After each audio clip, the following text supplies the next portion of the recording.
Direskrim Polda Jawa Barat berencana menggelar rekonstruksi kasus pembunuhan ibu dan anak di Subang yang menimpa Tuti Suhartini dan Amalia Mustika Ratu.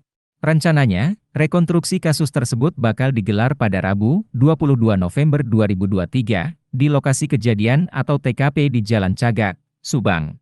Dalam rekonstruksi tersebut, kata dia, hanya satu tersangka yang akan dihadirkan, yakni M. Ramdhanu alias Danu. Adapun tersangka Yosep Hidayah, Mimin, Arigi dan Abi belum dapat dipastikan karena masih berkoordinasi dengan kejaksaan.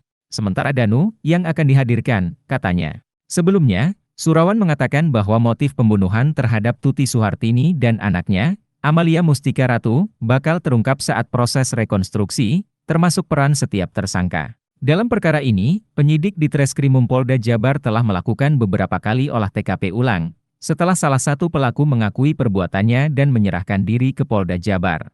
Selain itu, di Treskrimum Polda Jabar pun telah melakukan prarekonstruksi beberapa pekan lalu. Total ada sekitar 95 adegan yang diperagakan dalam prarekonstruksi tersebut.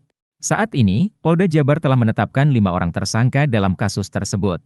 Kelimanya adalah suami korban Yosef, M. Ramdhanu alias Danu keponakan korban, Mimin istri kedua Yosef, serta Arigi dan Abi anak dari Mimin. 3 polisi diduga terlibat dalam kasus pembunuhan ibu dan anak di Subang yang menimpa Tuti Suhartini dan Amalia Mustika Ratu. Tuti dan Amel diketahui ditemukan tertumpuk di bagasi mobil Alphard, 18 Agustus 2021. Keterlibatan 3 polisi itu menyeruak dari dugaan pelanggaran prosedur dan etik kasus Subang tersebut. Ketiga polisi itu, satu adalah perwira polisi sementara 2 polisi lainnya adalah bintara. Dari informasi, ada 5 orang yang masuk TKP kasus Subang tanpa didampingi penyidik. Seorang dari 5 orang tersebut diduga kuat Muhammad Ramdhanu alias Danu. Danu, yang sudah menjadi tersangka kasus Subang mengaku masuk TKP atas perintah seorang banpol. Danu diperintahkan membersihkan bak mandi, sehari setelah kejadian. Keempat orang lainnya kemungkinan besar adalah banpol tersebut serta 3 polisi. Ketiga polisi tersebut semuanya bertugas di Subang. Tidak dijelaskan identitas tersangka yang dimaksud.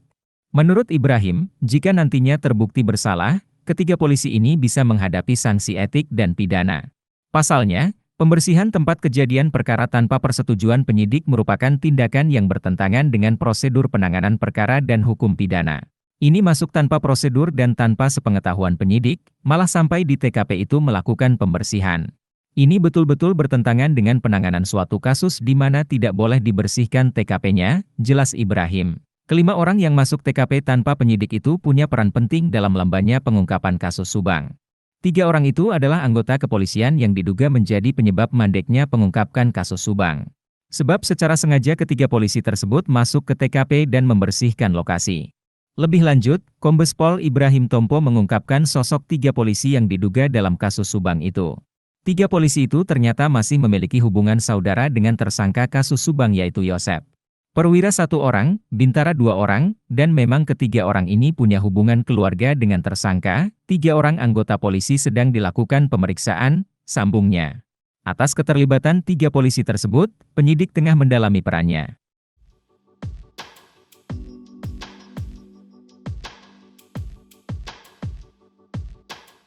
Download Tribun X sekarang, menghadirkan lokal menjadi Indonesia.